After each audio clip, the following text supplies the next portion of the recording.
আসসালামু আলাইকুম এভরিওয়ান, আশা করি সবাই ভালো আছেন। চলে আসলাম আজকের পর্বে দুই ধরনের ভর্তার রেসিপি নিয়ে। তিল এবং বাদাম। আমি এখানে সাদা তিল নিয়েছি, এগুলোকে একটা প্যানে ভেজে নিব। তিল হালকা কালার আসা পর্যন্ত ভেজে নিব। নাড়া থামানো যাবে না, অনবরত নেড়ে চেড়ে ভাজতে হবে, তা না হলে পুড়ে যেতে পারে। ভাজা হয়ে গেছে, নামিয়ে নিব। একইভাবে বাদামগুলোকে ভেজে নিব। বাদাম ভাজার পরে ঠান্ডা হয়ে গেলে খোসাগুলোকে ছাড়িয়ে নিতে হবে। বাদাম ভাজা হয়ে গেছে, এখন নামিয়ে নেব। দিয়ে দিলাম সামান্য পরিমাণে সরিষা তেল এবং শুকনো মরিচ।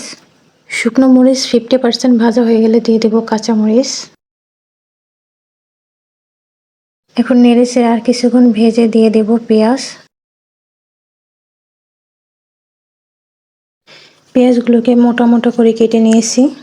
আপনারা চাইলে শুধু শুকনো মরিচ বা শুধু কাঁচা মরিচ দিয়েও ভর্তাটা করতে পারবেন, কিন্তু দুই ধরনের মরিচ দিয়ে যদি করেন ভর্তাটা বেশি ভালো লাগবে।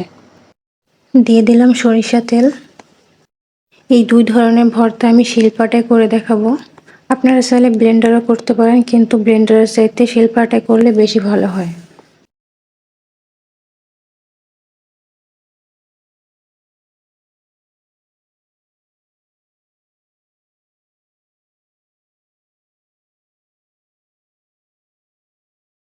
পেঁয়াজ মরিচ ভাজা হয়ে গেছে, এই পর্যায়ে দিয়ে দিলাম লবণ।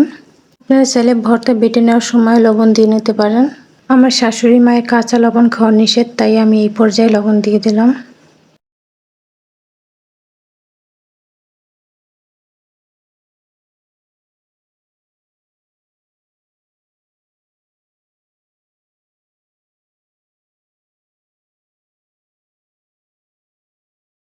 প্রথমে তিল ভর্তা করে নিব। তিলগুলোকে গুঁড়ো করে নিতে হবে।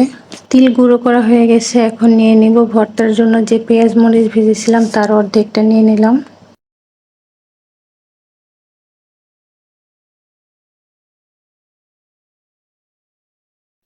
পেঁয়াজ মরিচ বাটা হয়ে গেছে, এখন তিলের সাথে সবকিছু মিক্স করে আরেকবার বেটে নেব।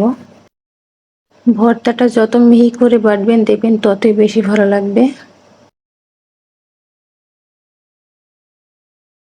এই তো তিল ভর্তা হয়ে গেল, এখন বাদাম ভর্তা করে নেব।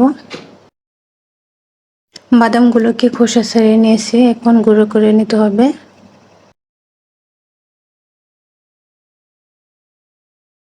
এখন একইভাবে পেঁয়াজ মরিচগুলোকে বেটে নেব।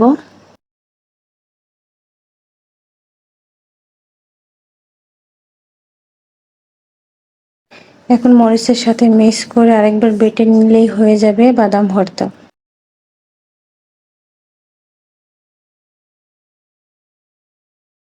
রেসিপিটি ভালো লাগলে লাইক অ্যান্ড সাবস্ক্রাইব করবেন। আল্লাহ হাফেজ।